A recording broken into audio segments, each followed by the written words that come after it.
Forçou aí. Igreja, vamos abrir, por favor, Apocalipse 2, a partir do verso 18, tá?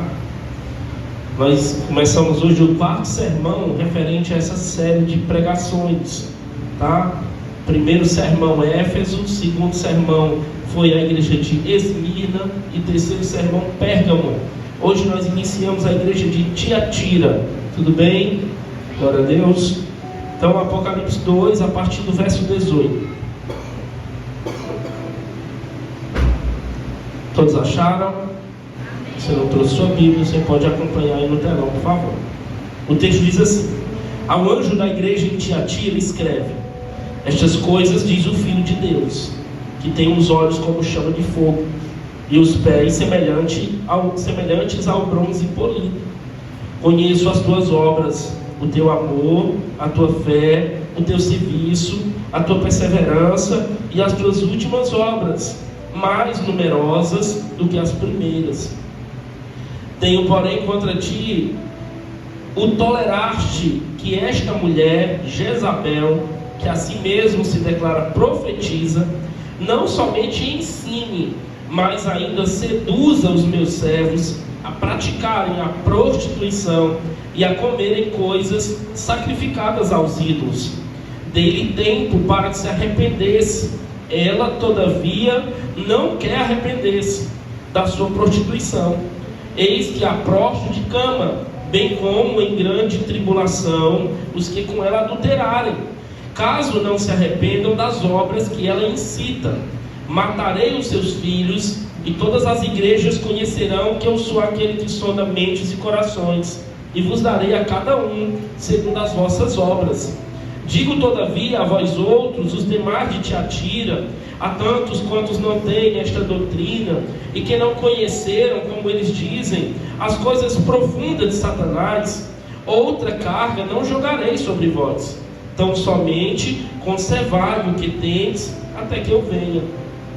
Ao vencedor que guardar até ao fim as minhas obras, eu lhes darei autoridade sobre as nações, e com cetro de ferro as regerá e as reduzirá a pedaços, como se fossem objetos de barro. Assim como também eu recebi de meu Pai, dar-lhe-ei ainda a estrela da manhã.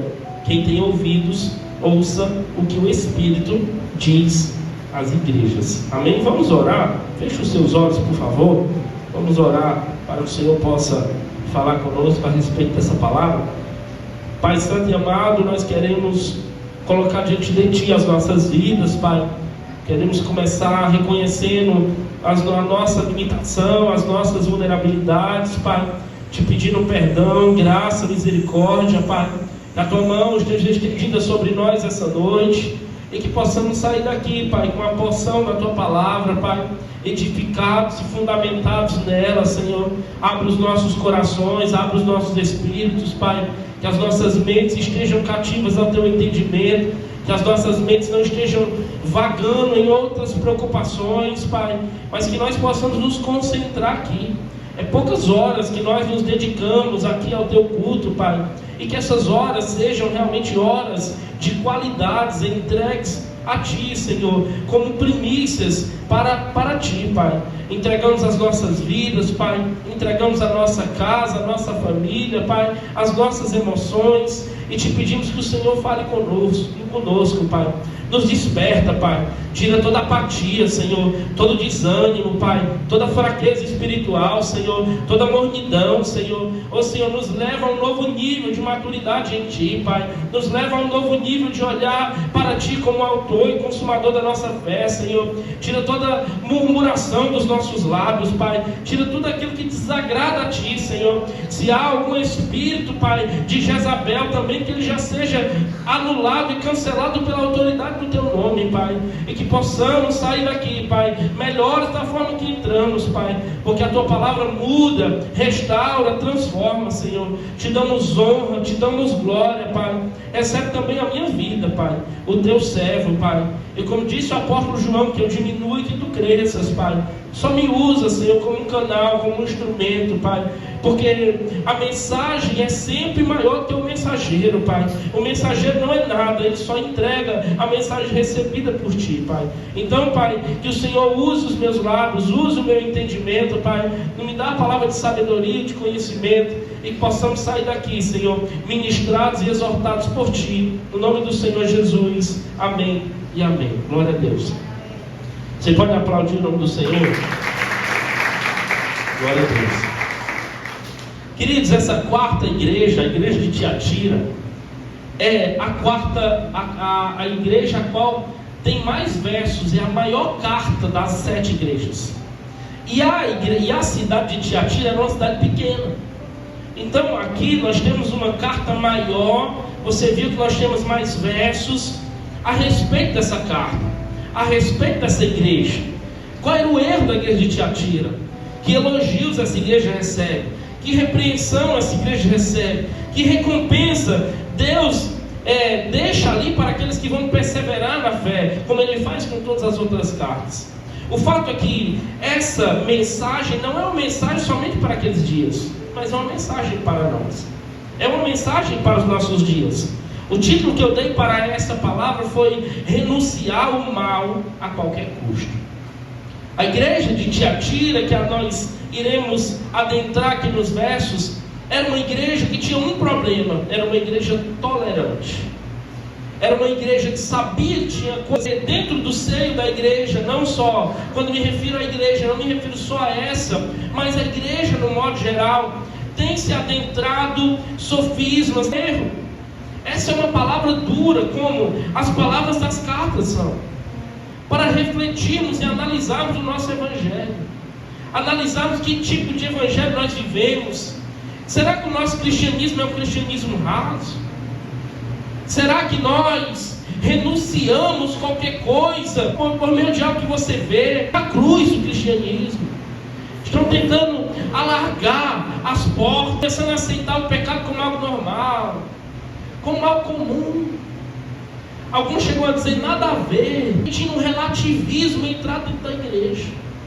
A gente tira a absoluta verdade da palavra e começa a permitir que esse relativismo entre dentro do seio da igreja, onde o erro é tolerado, onde a verdade é relativizada. Nós precisamos ir para o Brasil e nós pensamos que é um simples show. Não é só um simples show. Porque todo show está falando de movimentar a cultura, está falando de levantar um altar. Mas esse altar é levantado a Deus ou esse altar é levantado ao diabo? Então nós precisamos entender se nós estamos resistindo ao mal ou tolerando o mal, ou nos acomodando a essa realidade. Nós temos sido fiéis a Deus a qualquer custo? Você é fiel a Deus a qualquer custo? Você é fiel a Deus independentemente daquilo que te pedem, até mesmo no seio do teu trabalho, até mesmo no âmbito corporativo? Porque eu mesmo já tive patrões que as práticas deles eram erradas.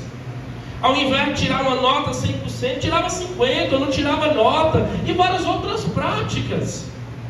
E nós, por muitas das vezes, vamos nos acomodando a essas coisas. Mas é o meu trabalho, eu não posso perder o meu trabalho. Vocês vão ver que esse aspecto do trabalho está muito dentro do aspecto da igreja de Tiatira. Porque na igreja de Tiatira tinha muitas associações comerciais, tinha muitos sindicatos comerciais. Então era uma cidade que tinha os vendedores de púrpura, tinha as metalúrgicas, tinha os vendedores de tecido, tinham várias associações.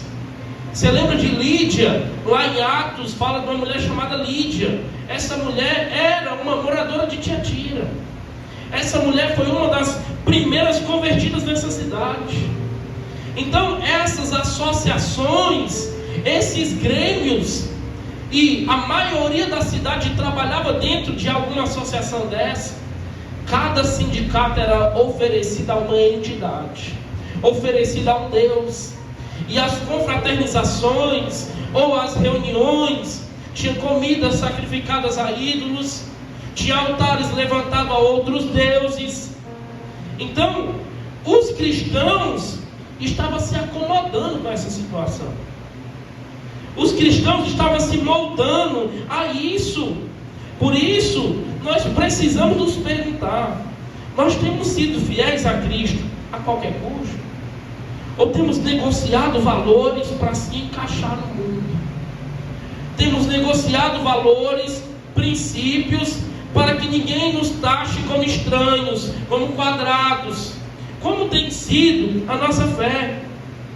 Essa igreja, como o texto que lemos, era uma igreja que tinha boas obras, era uma igreja que crescia na fé, era uma igreja generosa, era uma igreja perseverante, mas era uma igreja que tolerava o pecado, era uma igreja omissa. Se tem um pecado grave, é o pecado da omissão, é ver que tem algo errado. Você está vendo, você tem conhecimento do fato, e você não faz nada. Existem pais omissos, existem maridos omissos, existem empregadores e empregados omissos, que estão vendo as coisas erradas. Obreiros omissos, está vendo o errado, mas não fala, não expõe. Tem líderes omissos, está vendo o erro e não faz nada. Maqueia isso com muitas obras, com uma programação recheada de coisas, mas a igreja está tolerando o erro, a igreja está tolerando o pecado está crescendo dentro dela. É um perigo espiritual pensar que as boas ações justificam a conivência com o erro. Ah, mas eu estou fazendo muitas coisas. Ah, olha o que eu estou fazendo. Mas está convivendo com o pecado, está sendo conivente com o pecado. Então nós vamos entender o contexto dessa igreja, o que estava acontecendo na igreja de Tiatira, como isso se aplica à nossa realidade, como nós podemos viver uma fé fiel e inegociável diante das pressões do mundo. Essa é a pergunta a ser respondida nessa carta.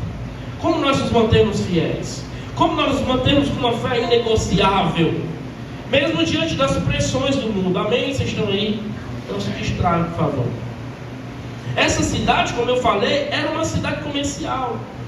Não era uma cidade tão importante como a cidade de Éfeso, como a cidade de Esmirna, Pérgamo. Era uma cidade pequena, mas era uma cidade comercial, famosa pelas suas associações comerciais.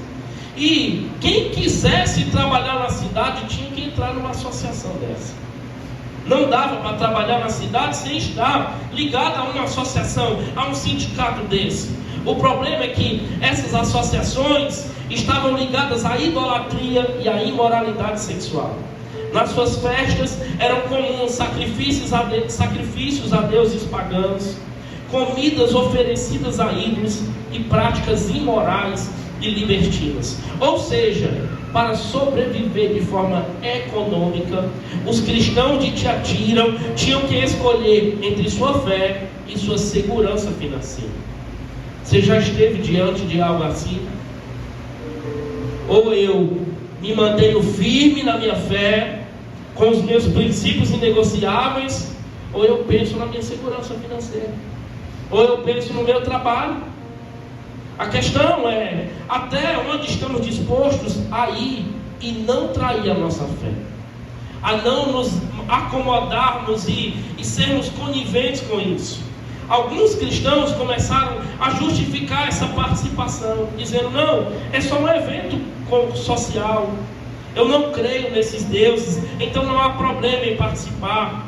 Se eu não fizer isso, eu perco meu trabalho. E muitos cederam, outros permaneceram firmes.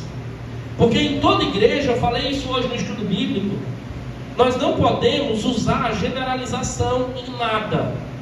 A generalização ela é burra, desculpa a palavra.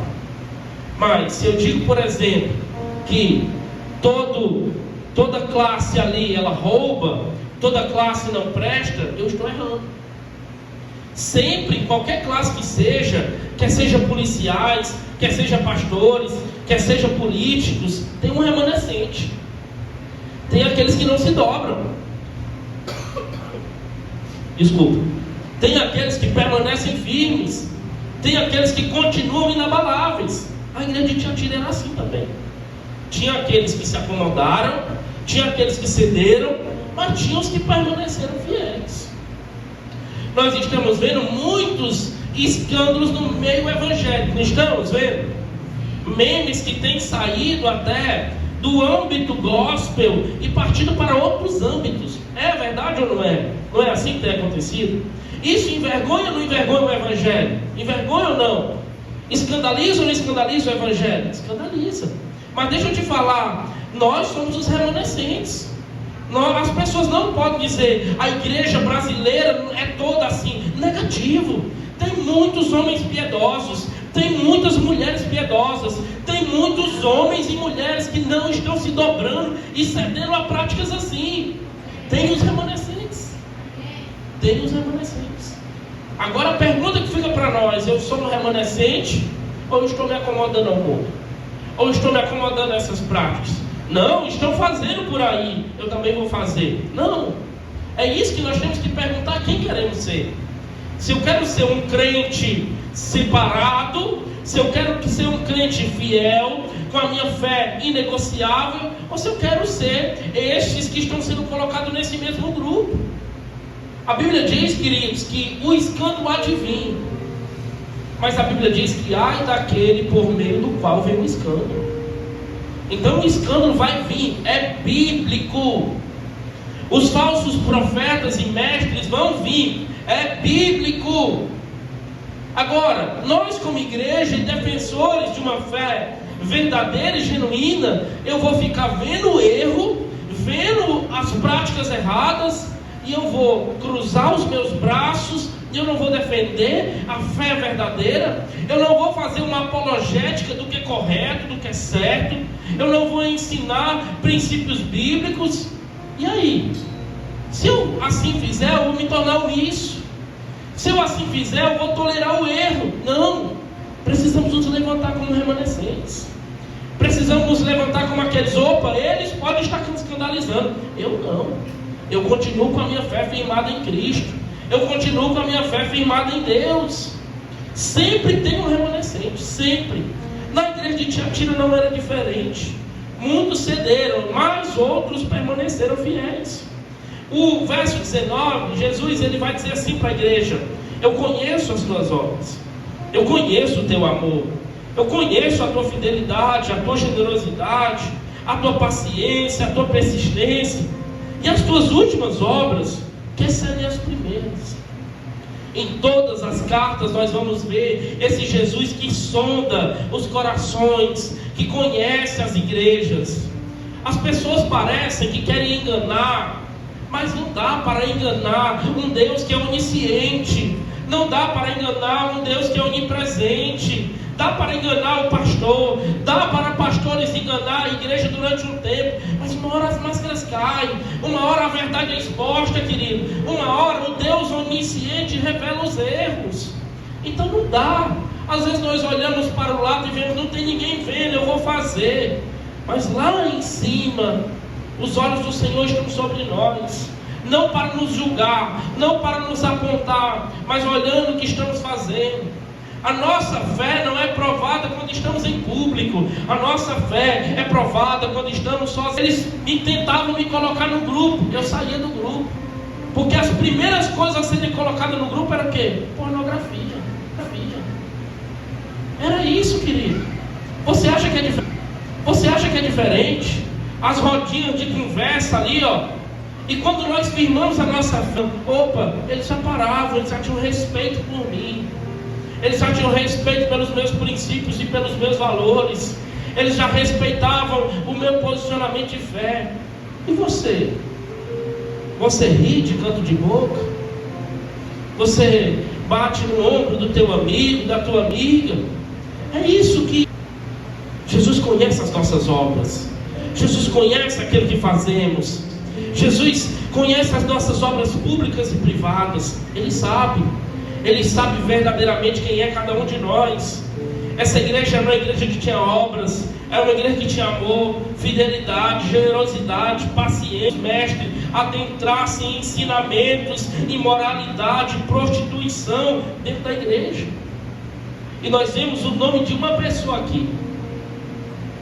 A palavra fala o nome de uma mulher chamada Jezabel. Você já escutou esse nome?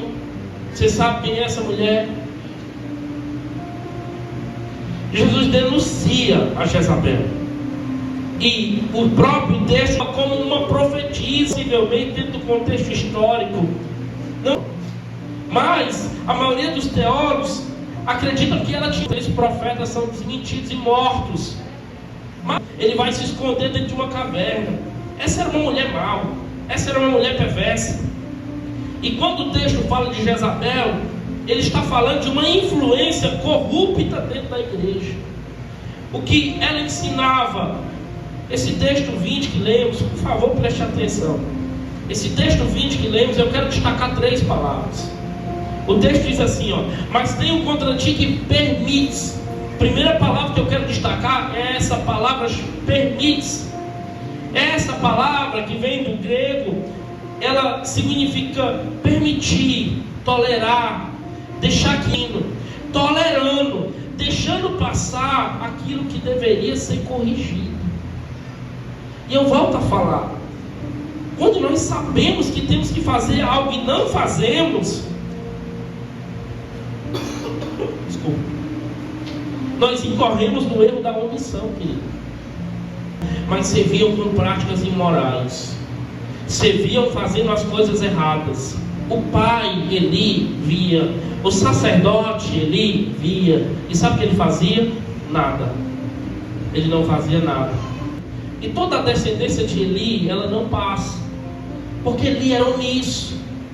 Eli educou e foi mentor, sabe de quem? De Davi, o rei Davi. O rei Davi foi um homem de Deus, mas ele foi um homem omisso na criação dos seus filhos. Davi não corrigia os seus filhos.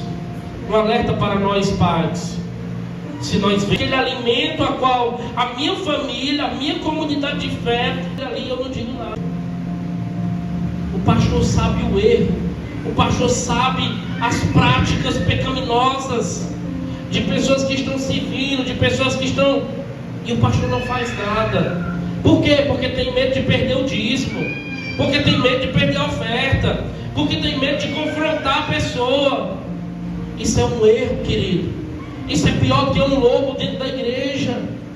Tolerava, deixava passar, não impedia os falsos ensinamentos. E esses erros imorais, porque empurra com a barriga as coisas que têm que ser resolvidas. Aí quando a paciência estoura, ou quando o balão estoura, vem tudo à tona. Por quê? Porque está sendo omisso na resolução das coisas. Não tem hombridade para sentar e dizer: vamos resolver, vamos ver o que está de errado, vamos resolver essas arestas, vamos pontuar aquilo que está incorreto. É assim que nós precisamos seguir. Ama a Deus, busca crescer espiritualmente, mas começa a abrir pequenas concessões de pecado. É uma mentirinha aqui, uma justificativa ali, um compromisso moral relativizado. Essa era a realidade da igreja de Tiatira. Mas no mundo é outro jeito. E aqui eu quero pontuar alguns pecados.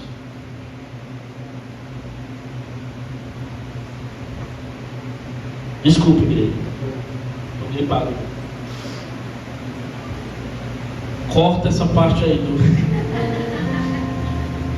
As mentiras, ó, é uma mentira justificável. Às vezes a gente fala, é só uma mentirinha. Deus entende. João 8,44, o diabo é mentiroso e é o pai. Abraão, lá em Gênesis 12, foi chamado por Deus.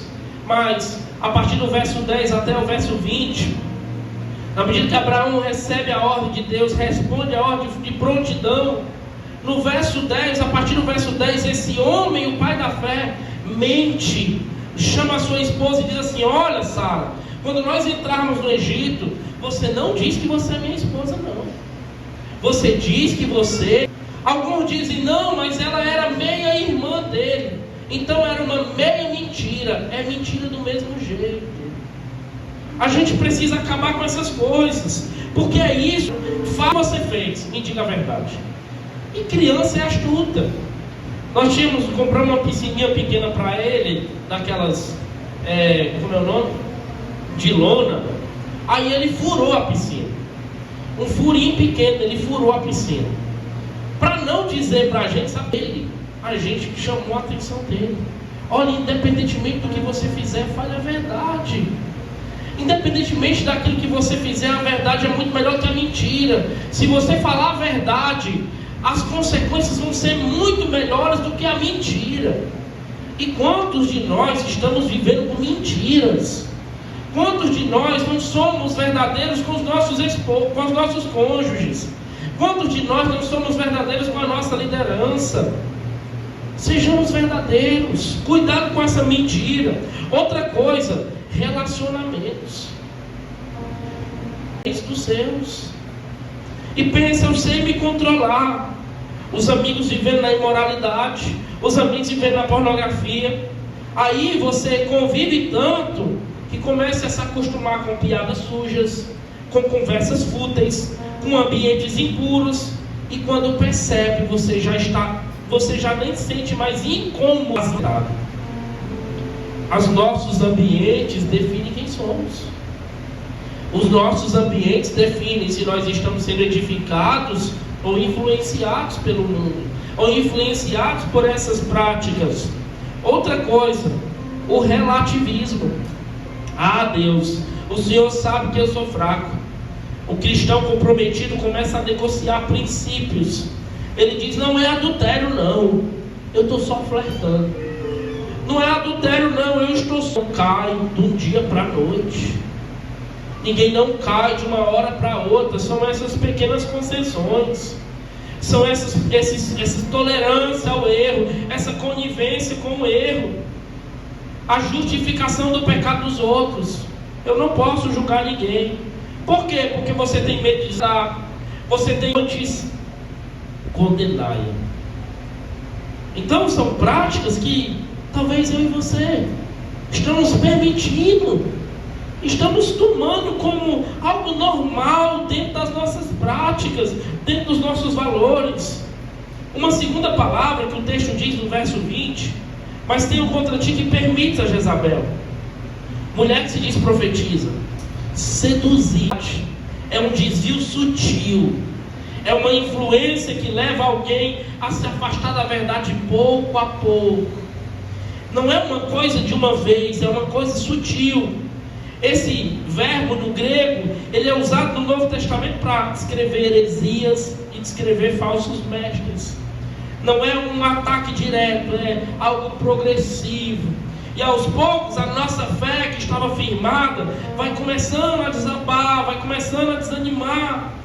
Quantos de nós estamos seduzidos pelas influências culturais, justificando comportamentos errados como normais?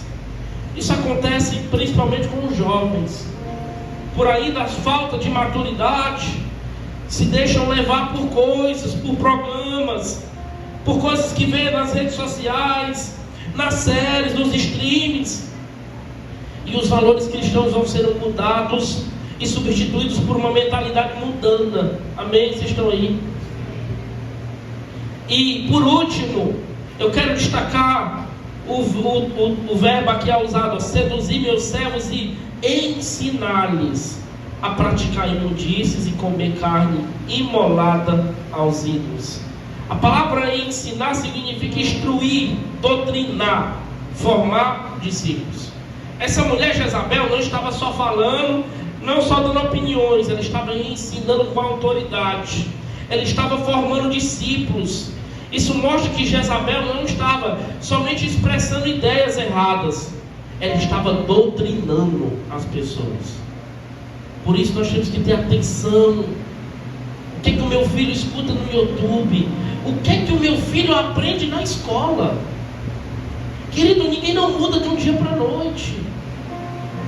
Se acontecer uma mudança de comportamento, ela tem uma raiz, ela tem uma causa. Será que não foi doutrinado? Será que não estava sendo ensinado na escola? Nós educamos o nosso filho a nos contar tudo.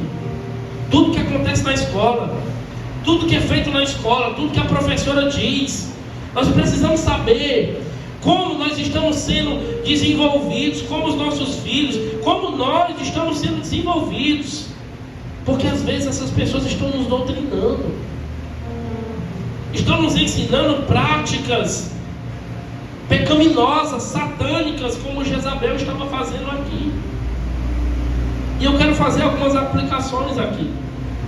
O perigo não é um erro isolado, é uma doutrinação que seduz os fiéis.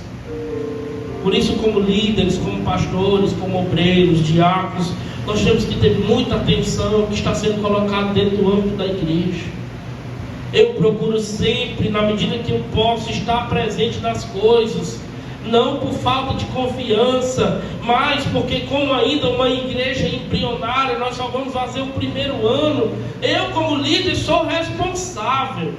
Eu tenho que estar vendo o que está sendo ensinado, eu tenho que estar vendo o que está sendo feito, dito. Nós temos que ter um zelo pela palavra, uma reverência pelo que está sendo colocado na igreja, para que erros, para que doutrinas humanas não adentrem, não confundam as pessoas. Nós vivemos dias onde um dualismo de muitas coisas.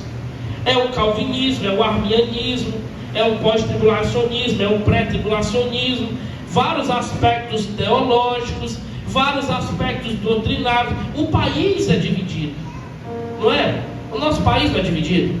Tem uns que estão a favor de uma ideologia, tem outros que estão a favor de uma outra ideologia. Mas qual é a ideologia bíblica? Qual é o fundamento bíblico? Nós precisamos observar, nós não podemos deixar revalia, nós não podemos virar as costas e deixar que a igreja por si só se forme, os nossos filhos por si só se formem. Tem uma série na Netflix, eu assisti ela recentemente, uma série chamada Adolescência. Quem assistiu essa série?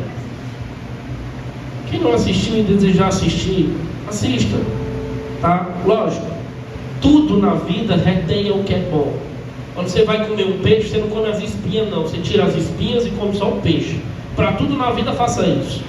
Então essa série, ela vai mostrar a prática dos adolescentes. Às vezes os adolescentes perdem a comunicação dentro da própria casa. Você que tem filho adolescente, e nós que temos filhos pequenos, uma hora eles se tornarão adolescentes, certo? A linguagem dos adolescentes é diferente da nossa linguagem. Na série eu descobri que eles falam por emojis. Tipo, os emojis do coração, eu boto só o emoji vermelho. Nem na minha busca tem na outra emoji. Mas o emoji vermelho tem uma coisa, o emoji amarelo é outra coisa, o coração amarelo.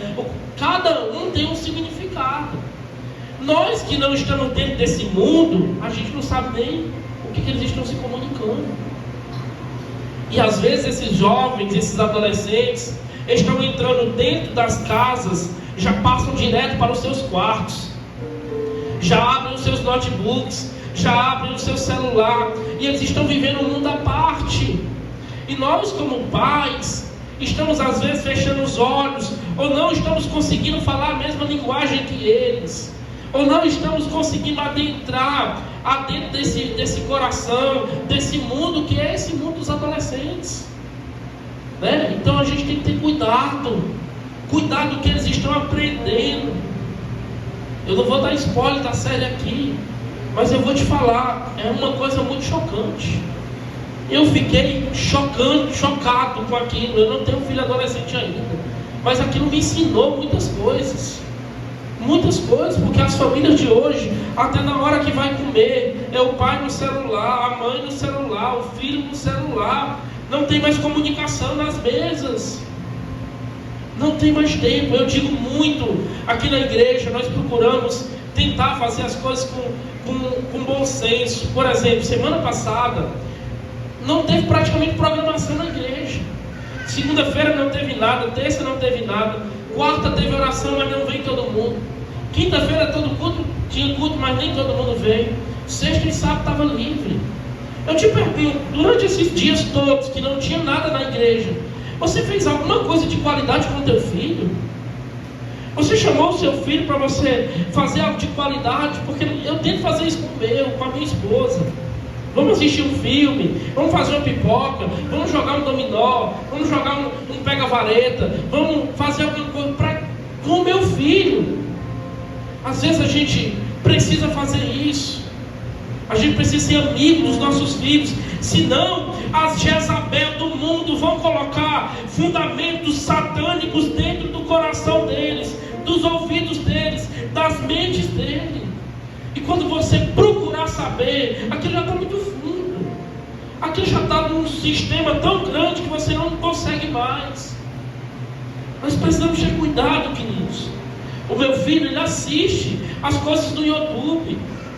Eu dou celular para ele, mas eu supervisiono. Eu vejo o que ele assiste, eu estou escutando. Ele é ensinado desde pequeno que fantasmas, abóboras, bruxas, coisas assim não são de Deus. Ele mesmo já olha e diz: opa, isso aqui não é de Deus, papai. Muda, papai. Quando eu vejo que aquele conteúdo tem muita cor, tem muita coisa, eu mesmo, isso aqui não está legal. Eu não estou gostando desse tipo de conteúdo que você está assistindo. Vamos mudar. A gente muda. Nós temos que supervisionar. Nós não podemos ser omissos nessa nova geração. Se nós formos omissos, nós como pais, nós como líderes, nós vamos nos meter num problema muito grande. Nós não podemos ser. É difícil educarmos hoje pessoas, sendo que elas estão expostas a vários outros conteúdos. Tem um mundo aqui no celular. Esses dias eu vi uma criança, não sei o nome, não sei a idade, desculpa, mas a criança tinha tentado se enforcar. A criança estava assustada, tinha tentado se enforcar. Sabe onde viu? Aqui, ó. Porque, a depender do que você vê, tem os vídeos relacionados. E as capas dos vídeos chamam a atenção das crianças. Elas saem clicando. Elas estão sendo expostas a um conteúdo que a capa, o título, parece ser uma coisa nada a ver. Mas quando clica no vídeo, é uma coisa satânica, querido. É uma coisa que ensina, às vezes, fazer coisas cruéis. Nós temos que estar dentro. Você que é líder, você que é família, pai, o que está sendo ensinado dentro das escolas, dentro da sua casa, seu filho. O meu filho às vezes até me envergonha, eu fico envergonhado, porque nós estamos lá sentando para comer, e aí a gente já está com a comida na boca e diz assim: vamos orar, papai. Aí eu, meu Deus, cuspir a comida para fora. Porque os filhos fazem isso, querido. Eles precisam ser ensinados em princípios espirituais. O perigo nunca é o erro direto, é esse ensino distorcido, é essa doutrinação aos poucos. Paulo diz em 1 Tessalonicenses 5:21: examinai tudo e guardai o que é bom. Examine tudo e guarde o que é bom. Jesus, ele não apenas condena Jezabel, mas repreende a igreja por permitir isso. Nós não podemos evitar o erro. Nós não basta só apenas evitar o erro, nós precisamos confrontá-lo. O que temos tolerado em nossas vidas? O que você tem tolerado em sua vida? Que tipo de ensinos tem moldado a sua personalidade, a sua mentalidade, a mentalidade dos teus filhos? Nós estamos permitindo que a cultura seduza nossa fé e valores? Essa igreja era elogiada por seu amor, por seu serviço, mas Jesus a corrigiu porque estava permitindo ensinos errados que desviaram o povo. Nós estamos no mesmo desafio, igreja, no mesmo desafio. Estamos sendo omissos como Tiatira. Sejamos pais, líderes, igreja com uma fé inegociável, uma fé vigilante, igreja cheia do Espírito Santo de Deus. E deixa eu te falar uma coisa: Espírito Santo não é rodar no manto, Espírito Santo não é dançar, não. Estar cheio do Espírito Santo é estar firmado na palavra de Deus, é estar com a guarda levantada, é estar vigilante com as coisas que estão acontecendo no mundo. É isso que é ser cheio do Espírito Santo. E olha que interessante, os versos 21 e 22. Mesmo diante disso, Jesus diz assim: eu lhe dei tempo para arrepender-se, mas ela não quis arrepender-se de suas imundícias. Desta vez eu a lançarei no leito, e com ela os cúmplices de seus adultérios, para aí sofrerem muito, se não se arrependerem das suas obras. Um dos atributos de Deus é que Deus é longânimo. A palavra longânimo significa um longo ânimo, uma paciência extensa, uma misericórdia grande. A Bíblia diz que Ele é tardio em irar-se, Ele é misericordioso, Ele é longânimo, Ele é paciente, Ele vê os erros, Ele aponta os erros, mas antes de trazer juízo, Ele diz: eu vou abrir uma janela de graça e uma janela de arrependimento. Deus é maravilhoso, Jesus é maravilhoso. A Bíblia diz que Ele não tem prazer na morte do ímpio. Ele não quer que ninguém vá para o inferno, querido. Ele nos confronta por meio da palavra, e Ele abre essa janela de arrependimento para nós. Infelizmente, a Jezabel não quis se arrepender. Essa janela se abre por um tempo limitado. Quando nós perdemos o tempo de visitação e o tempo da janela da graça aberta, ela fecha. E agora Deus está trazendo juízo sobre essa mulher, juízo sobre aqueles que eram cúmplices a ela. Deus é misericordioso, Deus dá oportunidade para arrependermos, mas se você insiste no erro, deixa eu te falar, as consequências vão vir, as consequências vão aparecer. É curioso porque o texto diz para nós que ela foi lançada. Cadê o verso 22? Eis que a prosto de cama. O texto fala para nós de enfermidade, de doenças. O texto fala para nós talvez de uma possível morte por conta dos pecados. Cuidado se você está insistindo no erro. Tem gente que sabe que o que está fazendo é errado. Tem gente que está na prática do pecado, mas sabe que está fazendo errado. Tem gente que está vivendo de forma errônea, mas sabe. Está vivendo de forma deliberada. Está vivendo no pecado de forma proposital. Uma coisa é estar numa prática de pecado sem saber, sem o conhecimento. Outra coisa é saber que é pecado e mesmo assim eu vivo nessa prática. Deus é misericordioso, mas uma hora as consequências vêm. O pecado sempre cobra um preço. Sempre. Gálatas 6:9 diz: não vos enganeis, de Deus não se zomba.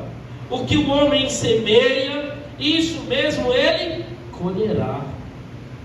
Quem semeia na carne, da carne colherá a corrupção. Quem semeia no Espírito, do Espírito colherá a vida eterna. Deus oferece salvação, mas cabe a nós nos arrependermos. Cabe a nós corrigirmos as nossas práticas. Cabe a nós corrermos para os braços de Jesus e dizer: Jesus, eu preciso de ajuda. Jesus, eu estou vivendo em práticas que eu sei que não são práticas que te agradam, que te deixam felizes. E a gente precisa corrigir. E aqui nos versos 26, Jesus já fez os elogios, as repreensões, agora ele traz a recompensa. Ao vencedor, ao que praticar minhas obras até o fim, eu lhe darei poder sobre as nações pagãs. Sempre a recompensa para os fiéis é maior do que qualquer sacrifício. Sim, é sacrificante servir ao Senhor. Não vai ser só dias de sorriso, vai ser dias que é difícil. Vai ser dias que a vontade é estar em casa, assistindo futebol. Mas nós temos que pagar um preço. Tem que haver renúncia. É o que Davi fez quando estava para comprar um campo.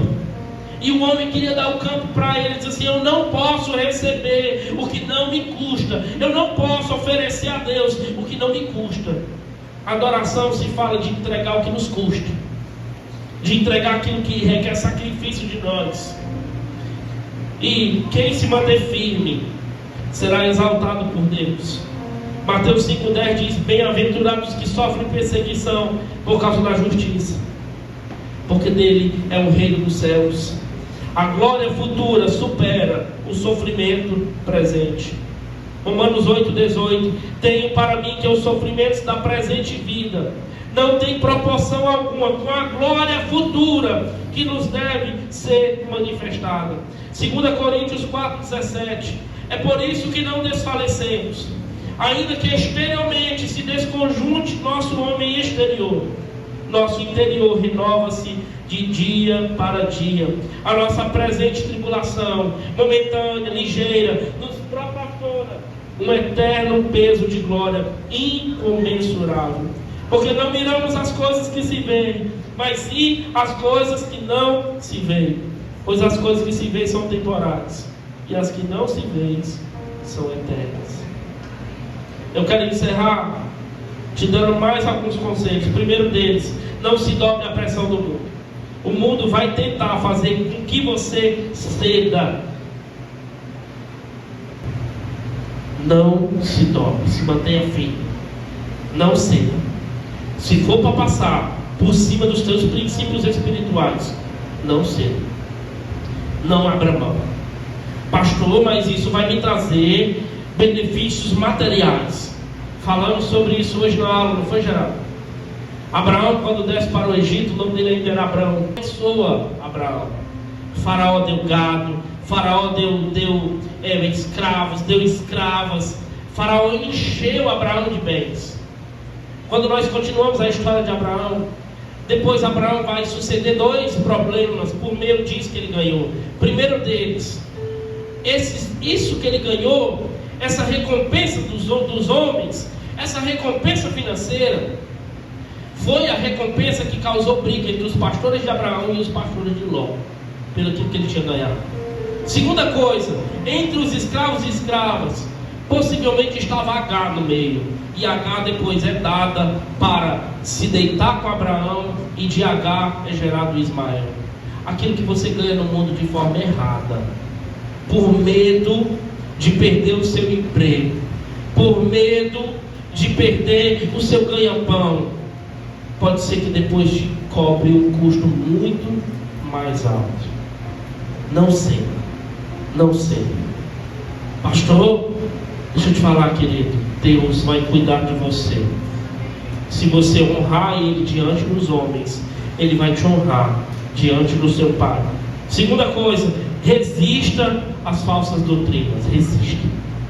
2 Timóteo 4:3-4 diz: porque virá um tempo em que os homens não suportarão a sã doutrina, mas tendo comichão nos ouvidos, cercar-se-ão de mestres, conforme os seus próprios desejos, e afastarão os ouvidos da verdade. Esse tempo chegou ou não chegou? Chegou. Esse tempo já chegou. Resista. Se mantenha fiel. Se mantenha firme. Terceira coisa, viva uma vida de santidade radical. Uma santidade radical. Jesus não quer cristãos mortos. Jesus quer corações íntegros, intensos. Ele diz: você tem que me amar com toda a tua força, com todo o teu entendimento, com tudo que você tem. Nós só podemos amar a Deus assim, querido. Deus não aceita meio termos. Deus não aceita só pela metade. Ou tudo é dele, ou não é. Santidade radical.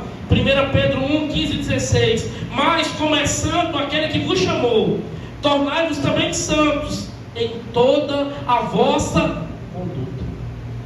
Em toda a nossa conduta precisamos ser santos, pois está escrito: sede santos, porque eu sou santo. O louvor pode subir. E eu concluo aqui. Verso 29 diz: quem tiver ouvidos, ouça o que o Espírito diz às igrejas. O que Deus espera de nós hoje? O que Deus espera de nós em meio a essa palavra é que nós tomamos uma decisão de não negociar a nossa fé. Nós precisamos nos posicionar contra o pecado. Nós precisamos ser fiel até o fim. O Senhor nos chama a renunciar ao mal a qualquer custo. A qualquer custo. Amém? Vamos ficar de pé.